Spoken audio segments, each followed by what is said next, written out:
আব্বু একবার কয় কেন পড়তে বসিস না, আম্মু একবার কয় কেন লিখতে বসিস না।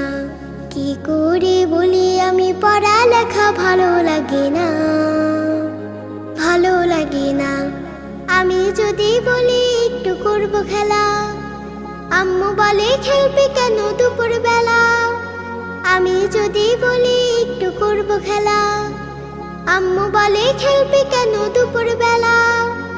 আমি যদি হতাম মা বাধা নিষেধ করতাম না, আমি যদি হতাম মা বাধা নিষেধ করতাম না। আমার মেয়ে বলতো আমায় কত ভালো মা, কত ভালো মা। আব্বু একবার কয় কেন পড়তে বসিস না, আম্মু একবার কয় কেন লিখতে বসিস না। কি করে বলি আমি পড়ালেখা ভালো লাগে না, ভালো লাগে না। হঠাৎ যদি